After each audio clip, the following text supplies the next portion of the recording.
Hey guys, Cody here. Hey, wanted to talk a little bit today about the DSAT, the Diplomatic Security Special Agent Test, and the follow-on BEX, the Board of Examiners. So for those of you that are new to applying to diplomatic security, there's a vacancy announcement out. It's a 24/7. You can go and apply, and it's a new process than it was in the past. Caveat, I don't work for DS anymore. I don't work for State Department HR. But here's a few tips that might help you along.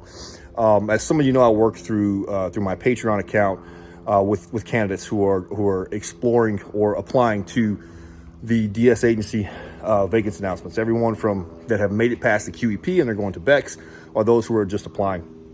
And I do everything from looking at resume content, enhancing that, looking at writing samples, personal narratives, and statements of interest, and making sure two things. And there's two themes that I'm seeing. Is one, that they have enough meat, they have enough merit, right? If you're going to give example of your skills or your experience, it needs to have enough merit. Now, some of you might say, well, look, I've only been out of college 6 years or 5 years, and I don't know if I have certain skills. Look, there's a way to convey your skills and add value in this vacancy announcement. Second is, you need to be able to write. You need to write well. So again, this is not like the USA Jobs 1811 announcements that you go apply on. You attach a couple papers, documents, resumes, and then apply, hit some KSAs, and then apply. It's much more thorough. They're looking for a well-rounded individual. State Department special agents are part of the Foreign Service. We are FS 2501. I was. And it's 1811 equivalent. But they're looking for someone who's well-rounded, particularly someone who can write, who can communicate effectively and write effectively. So when you're doing this, when you're writing your personal narratives or your statements, take your time, apply everything you've learned in school, in grammar, and write it well. Make sure, one, it has merit, and two, that it's well written. The problem that I'm seeing is people are just kind of nonchalant, like, I'm just going to draft this, throw it in there, and maybe it'll get by. You want to perfect this. This is a very, very competitive job. There are about 2,000 special agents worldwide, a little more now, or they're looking to get a little more now. I think they're probably short at the moment. But it's a very, very competitive job. So you want to make sure that every nuanced detail is perfected when you apply to this position. Again, they're looking for someone who's well-rounded. If you can't write, you won't do very well. The same thing goes for if you get past the DSAT, right? So the DSAT, the way it works now is you log in, you create an account, you apply, you write a statement of interest, some narratives, and then you register to take a test at a testing facility. I think a Pearson VUE testing facility.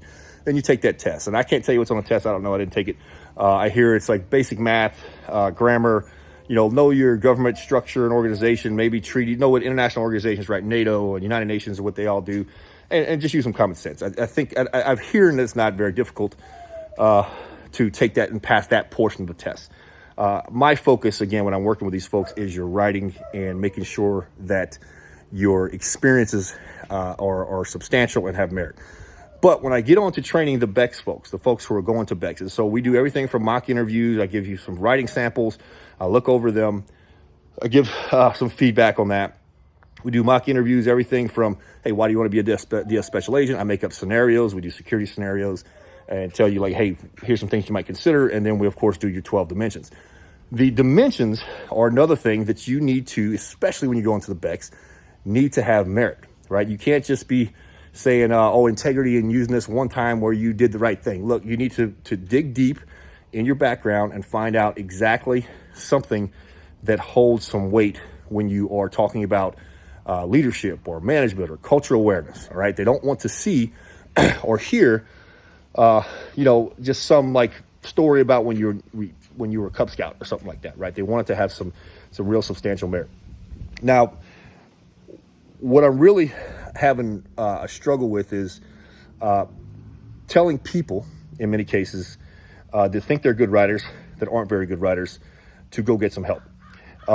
And it doesn't have to be like a year-long language course. You can go and you can take a course. I remember when I took my master's degree, when I got my master's after DS, I went and I was like, does someone recommend, hey, just go take this 3-week course. It's going to help. It's help bring out everything you learned and, in grade school grammar, maybe in your undergrad degree, and help you bring it out. And I suggest just about all of you do that.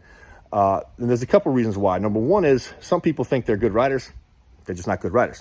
Some people are very good writers, but they don't write the way maybe DS or internet or law enforcement organizations might want you to write. What you want is clear and concise. So intro, boom, talk about 3 things. Here's what I'm going to talk about in my intro. Body, which may be 3 paragraphs of each thing you talked about. Conclusion, right? Here's what I talked about, and here are my findings. What I tell people, the biggest tip you can keep is make it to where people don't have to read it twice, right? So you can be a prolific writer, a very good writer. Like you read some of these novels sometimes, and like, damn, this dude's a good writer, but I have to read the freaking page again because I don't know what the fuck he said, right? So that's what I have to deal with. That's not how you want to, in my opinion. Again, I don't work for DS, but take it for what it's worth. You want to write clear, concise, and so that people can understand it and grasp what you're trying to say the first time, okay? If you're not a good writer, go get some training. If you are a good writer, I'm not saying dumb it down. I'm saying just be very clear, concise, not overly succinct, not verbose. You got to find that balance. And again, these are the types of things I help with during the training that we do through the Patreon. The other thing I see, and this is for BEX folks, is during scenarios or during mock interview training, is the language that we use when we speak. So military guys and law enforcement in particular, we tend to speak a certain way. And I'm not saying overly direct. Being direct is fine. But there is lingo and language that we use in the military and law enforcement. You all know what I'm talking about. You need to kind of tone that down. And so one of the things I try to do when I'm helping out, particularly with our law enforcement military folks, is soften the language, right? So if you're going to the interview, remember, you're going to be a foreign service specialist, foreign service special agent. You want to tone down that language with your good to goes and your roger that's and everything else you use, and speak in a way that is kind of universally accepted, I guess. I'm not saying when you get on the job and you're with your fellow DS agents, you can't talk however you want, but when you're in these interviews, you want to speak like a well-rounded human and not necessarily like a law enforcement officer or a military guy or girl. So take that for what it's worth.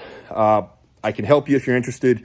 It's patreon.com/offthex_inc, or just hit me up on social media and I can help you out. And if you just ping me for questions, dude, I answer questions all day long. There's nothing there. But if you really want help, because this is a dream position and there are people that have dream positions, I'll do my best to help you. It's really literally just someone to bounce ideas off of, support you in your training and your practice.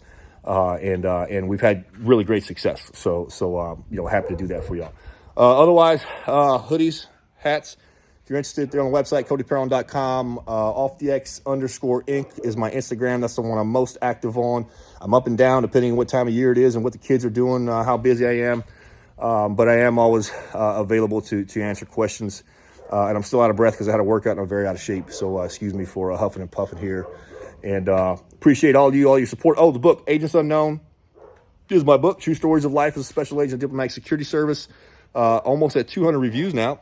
Thousands of copies sold. If you are applying to be a DS agent, I have heard it is great for not only understanding the job, but allowing you or helping you out in your training and your BEX panel to see kind of talk about my thought process and as I work through this. So it's online. It's on codyperron.com, or you can get it on Amazon. So appreciate y'all. Take care. Stay safe. Thanks, y'all. Out.